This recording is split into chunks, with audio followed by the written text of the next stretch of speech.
तुम्हें बचपन से एक ही चीज सिखाई गई है, अच्छा पढ़ो, अच्छी जॉब लो, सेफ लाइफ जियो, और तुमने भी वही फॉलो किया, स्कूल, कॉलेज, डिग्री, जॉब, और तुम्हें लगता है यही सक्सेस का पाथ है। लेकिन एक सवाल है, अगर ये सिस्टम इतना परफेक्ट है तो इतने लोग स्ट्रगल क्यों कर रहे हैं? क्यों इतने लोग मिडिल क्लास में ही जी रहे हैं? क्यों फाइनेंशियल फ्रीडम सिर्फ कुछ ही लोग जी पाते हैं? क्या तुमने कभी सोचा कि शायद प्रॉब्लम तुम नहीं हो, प्रॉब्लम सिस्टम है? एक स्टोरी से समझ। दो दोस्त थे, रोहित और अर्जुन। दोनों ने सेम स्कूल पढ़े, सेम डिग्री ली, लेकिन 5 साल बाद रोहित एक एवरेज जॉब में फंस गया। Salary fix, expense hike, stress hike, और अर्जुन उसने सेम स्टार्टिंग के बाद एक अलग पाथ चूज किया। उसने स्किल सीखी, रिस्क लिया और धीरे धीरे अपना इनकम सोर्स बिल्ड किया। आज रोहित काम कर रहा है पैसे के लिए और अर्जुन के लिए पैसे काम कर रहे हैं। डिफरेंस क्या था? टैलेंट नहीं, लक नहीं, डिफरेंस था थिंकिंग का। और ये थिंकिंग कैसे आती है? प्रोग्रामिंग से। बचपन से तुम्हें एक फिक्स माइंडसेट दिया जाता है, जॉब सेफ है, रिस्क मत लो, ज्यादा सोचो मत, बस फॉलो करो। ये सब तुम्हारे दिमाग में इतना डीप बिठाया दिया जाता है कि तुम कभी क्वेश्चन नहीं कर पाते। यही सिस्टम का गेम है। सिस्टम तुम्हें एक प्रिडिक्टेबल पाथ में ही रखना चाहती है ताकि तुम कंट्रोल में रहो। स्कूल तुम्हें क्या सिखाती है? रटना, फॉलो करना, क्वेश्चन ना करना। लेकिन रियल वर्ल्ड में क्या चलता? क्रिएटिविटी, रिस्क, स्किल, और यही गैप है जो तुम्हें पीछे रखता है। अब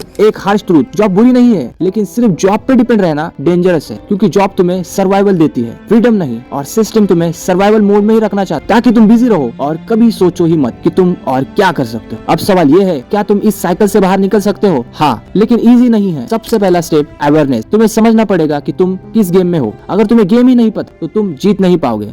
दूसरा स्टेप, स्किल बिल्ड करो। आज के टाइम में स्किल सबसे पावरफुल एसेट है, डिग्री नहीं। स्किल पैसे बनाती है। Example, video editing, digital marketing, sales, content creation, ये सब स्किल्स तुम्हें इंडिपेंडेंट बना सकती है। तीसरा स्टेप, मल्टीपल इनकम सोर्सेस। सिर्फ एक इनकम पे डिपेंड मत रहो, क्योंकि अगर वो बंद हो गया तो सब खत्म। छोटा स्टार्ट करो, लेकिन एक्स्ट्रा इनकम सोर्स बिल्ड करो। चौथा स्टेप, माइंडसेट चेंज। सबसे बड़ा चेंज यही है, अगर तुम रिस्क से डरते हो तो तुम कभी ग्रो नहीं कर पाओगे। कैलकुलेटेड रिस्क लेना सीखो। पांचवा स्टेप, एक्शन। नॉलेज से कुछ नहीं होता भाई, एक्शन लेना जरूरी है। तुम ये वीडियो देख रहे हो, समझ रहे हो, लेकिन अगर एक्शन नहीं लोगे, सिस्टम कभी चेंज नहीं होगा। तुम्हें खुद को चेंज करना होगा, खुद चेंज होना पड़ेगा। या तो तुम सिस्टम को फॉलो करो, या एवरेज लाइफ जियो, या सिस्टम को समझ के अपना पाथ बनाओ। चॉइस तुम्हारी है, लेकिन याद रख, अगर तुमने आज डिसीजन नहीं लिया तो 5 साल बाद भी तुम वही होगे जहाँ आज हो। तब रिग्रेट के सिवा कोई ऑप्शन नहीं होगा। इसलिए सोचना बंद करो, एक्शन स्टार्ट करो, क्योंकि गेम चल रहा है। या तो तुम प्लेयर बनोगे या नूब बनोगे। मिलते हैं नेक्स्ट वीडियो।